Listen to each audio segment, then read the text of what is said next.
sekolah minggu apa yang tumbuh di taman? Rumput, pohon, oke. Siapa yang tahu tembok? Tembok itu seperti apa?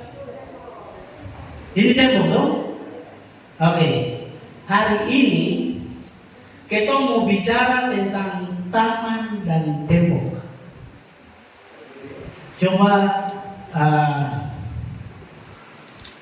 operator, ya, kita mau bicara tentang Tuhan membangun taman, manusia membangun tembok. Hari ini kita mau bicara bagian ini. Coba bersama-sama buka di Kejadian pasal 2 ayat 8.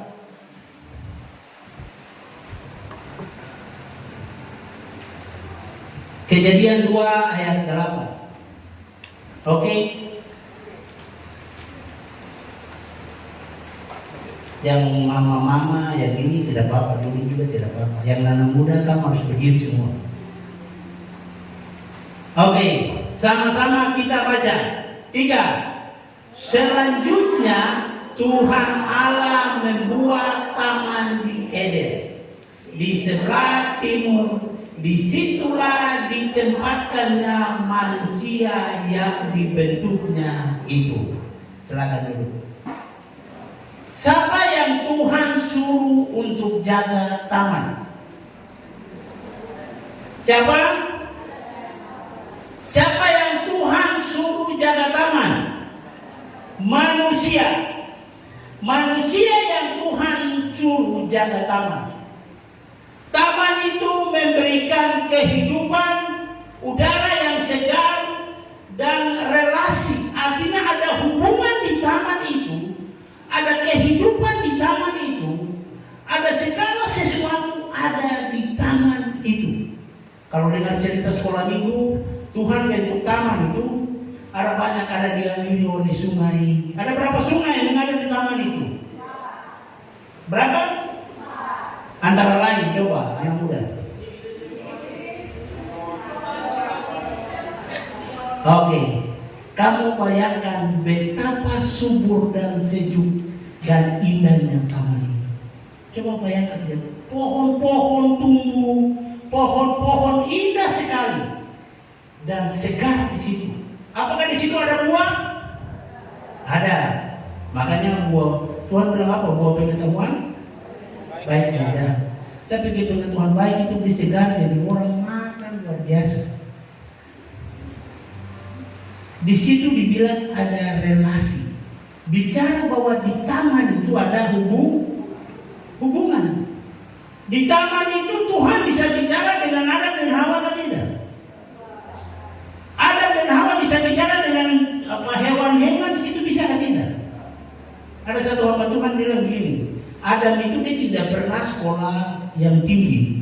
Dia tidak pernah sekolah, dia tidak punya insinyur pertanian. Dia tidak ahli di dalam segala bidang. Tapi dia bisa kasih nama gajah. Dia bisa kasih nama harimau. Coba bayangkan. Dia bisa kasih nama semua tumbuh-tumbuhan, bahkan hewan di dalam taman itu. Dia bisa kasih nama. Pertanyaannya, dia sekolah taman dari mana? Ada kan? Tidak ada. Tapi kenapa bisa? Karena dia hubungan dengan Tuhan. Waktu Tuhan ada di taman, dia bicara dengan Tuhan. Tuhan jalan di taman, dia bicara. Dia dengar Tuhan bicara. Semua yang Tuhan kasih di taman itu dia tahu. Di taman itu Tuhan memberi perlindungan. Di taman itu Tuhan beri perlindungan buat Adam dan Hawa. Tapi di taman itu juga Tuhan membatasi kebebasan. Makanya dia bilang, buah di dalam pohon ini, di taman ini kamu boleh makan. Tapi ada satu buah tidak boleh, itu buah pengetahuan baik dan jahat. Oh, yang tidak boleh makan jahat. Kakak makan yang jahat itu.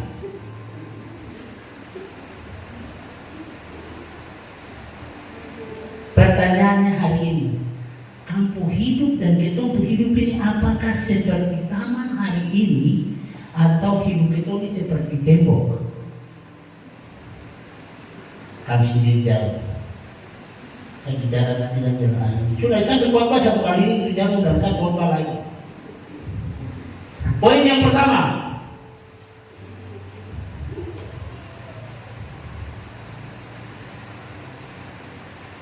peraturan. Oke. Tuhan membangun taman untuk kehidupan. Kejadian 2 ayat 8. Allah menempatkan manusia di taman, bukan tembok. Tuhan itu taruh manusia itu di taman. Dia tidak taruh tembok untuk bela kita orang supaya kita tidak bebas.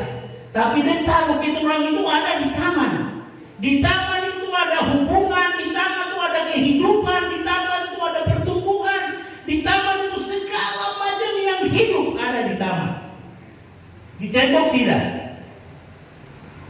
Poin yang berikut itu, taman itu hubungan, dibilang relasi, ada pertumbuhan, ada keindahan, itu terjadi di taman. Hal-hal itu yang terjadi di taman.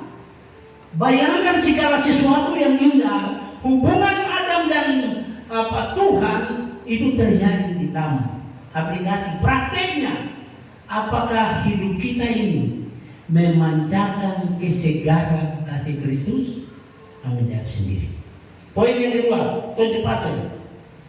Firman Tuhan, kalau sini orang bilang kalau firman Tuhan lama-lama itu mengantuk.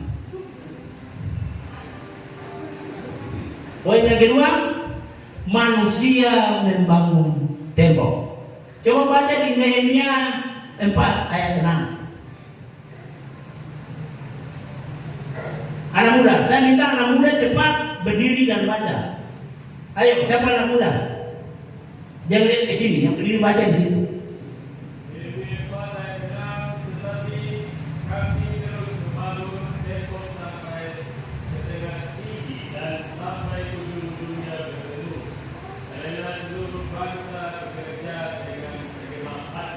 Amin.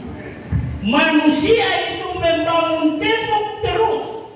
Coba, yang berikut tadi, manusia Nehemia tadi.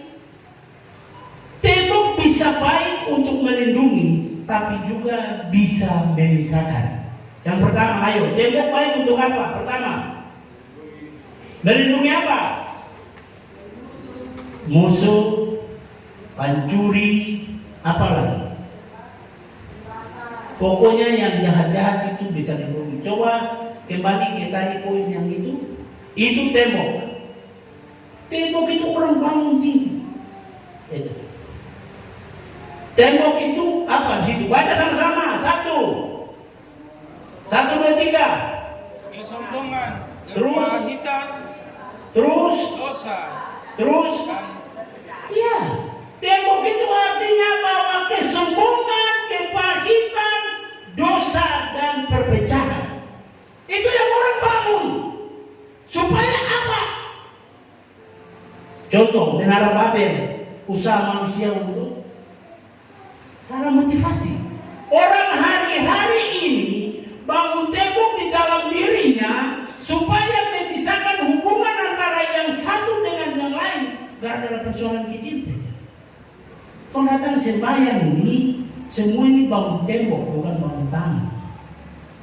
Kelas sedikit marah, kelas sedikit emosi. Itu pekerjaan. Ini pekerjaan Tuhan. Kalau mau melayani, melayani. Melayani bukan karena ada uang. Maaf, saya tidak apa-apa. Saya bicara terakhir. Melayani bukan karena bantuan dari pemerintah. Bantuan pemerintah bikin gimana? Bantuan pemalas.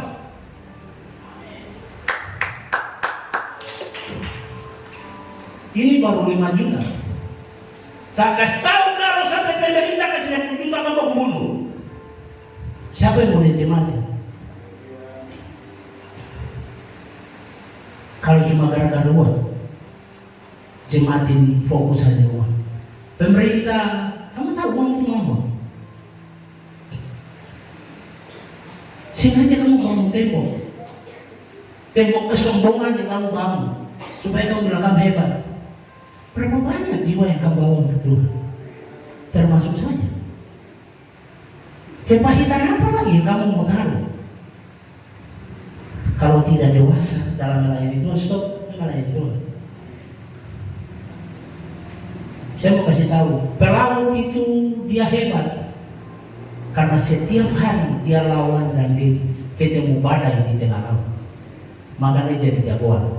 Saya pikir Bapak yang kepala perhubungan itu dia pernah sekolah, jadi dia tahu ilmu itu. Dong yang ilmu nautika. Kalau mau jadi anak Tuhan, mau jadi kekristenan, jangan kekristenan yang gampang-gampang. Di gereja itu bukan bangun Babel, di gereja itu bangun taman.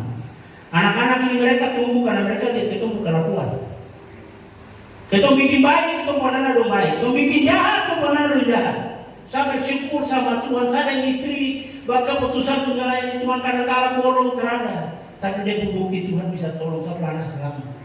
Itu bukti dari kasih Tuhan. Kalau hari ini kita nggak ada sampai hari ini, saya mau kasih tahu.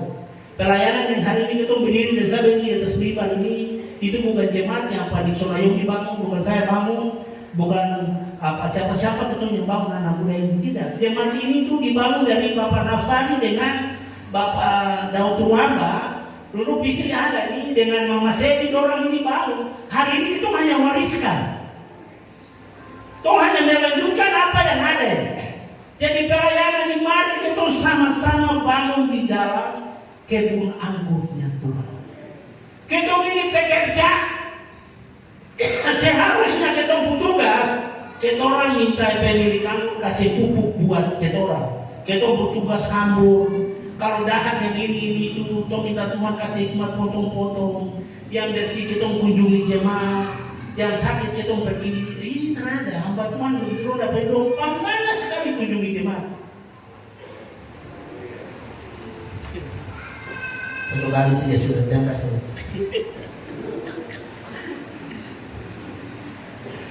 Untuk kunjungi saja itu susah. Anak muda banyak sekali hari ini hancur. Lo sedang menjalan untuk menuju ke jurang. Lo mau masuk ke jurang itu masih bangun tembok. Tembok yang kau bangun untuk pelet orang atau tembok yang kau tambah dorong lagi jatuh ke jurang. Poin yang berikut.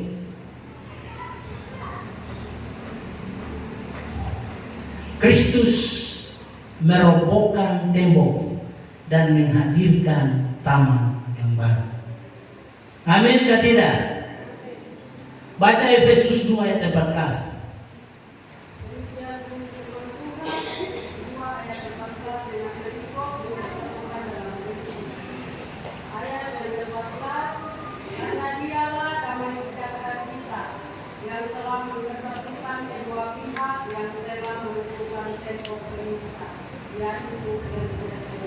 Amin.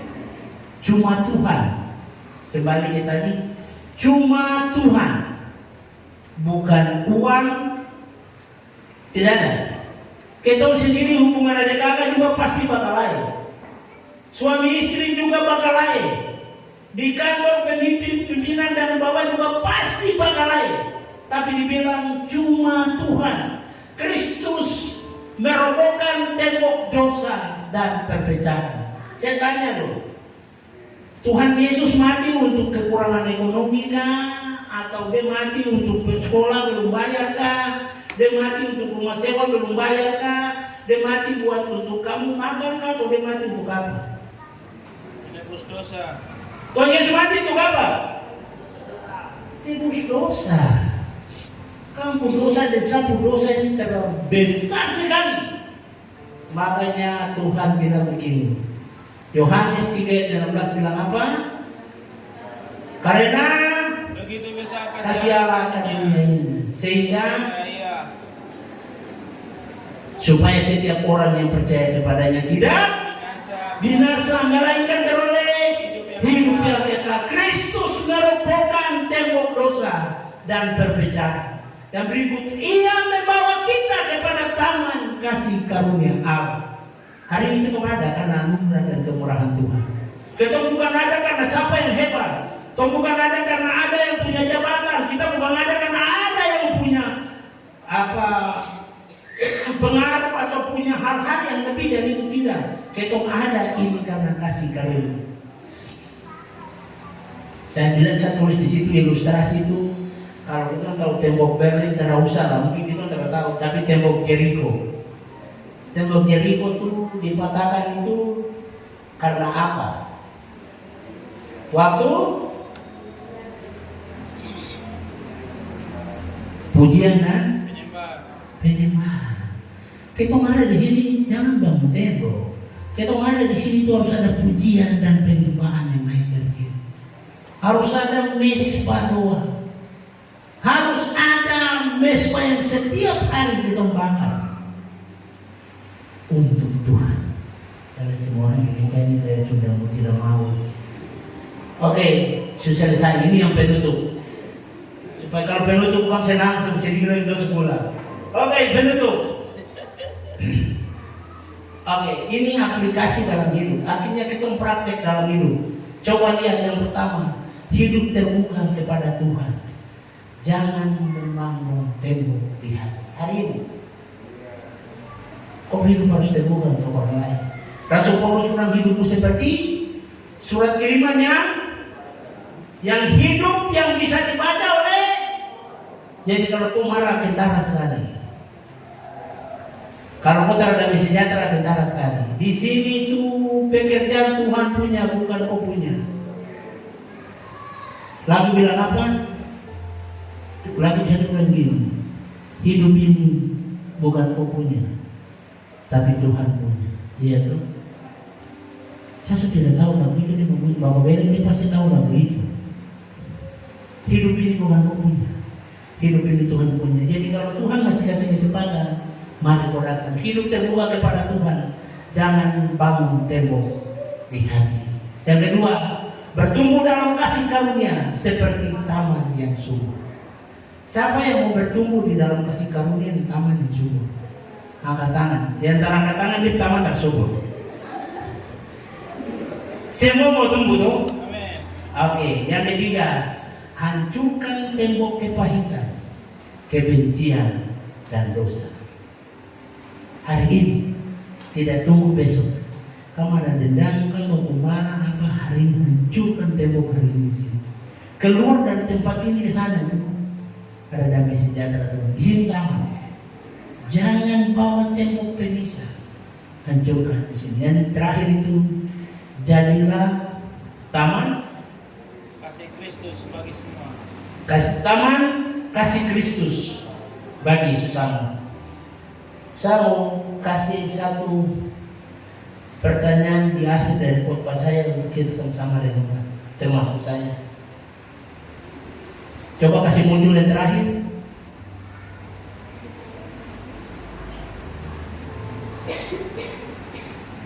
Oke, ini penutup. Pilihan kita, hidup sebagai taman atau tembok. Yang sendiri, itu semua sendiri masing-masing tahu. Saya mau hidup sebagai taman atau tembok. Yang kedua, Yesus datang untuk merobohkan tembok dan menjadikan kita taman kasih. Yang berikut, mari buka hati dan izinkan Roh Kudus bekerja. Terakhir, ajakan hidup dalam Kristus, kasih Kristus hari ini. Saya mau kasih tahu hari ini bertanya dalam diri bahwa hari ini Tuhan tugaskan saya untuk pergi ke satu orang di sana, kasih tahu buat dia bahwa patahkan tembok itu, rebut dia untuk Kristus. Hari ini kita harus lakukan.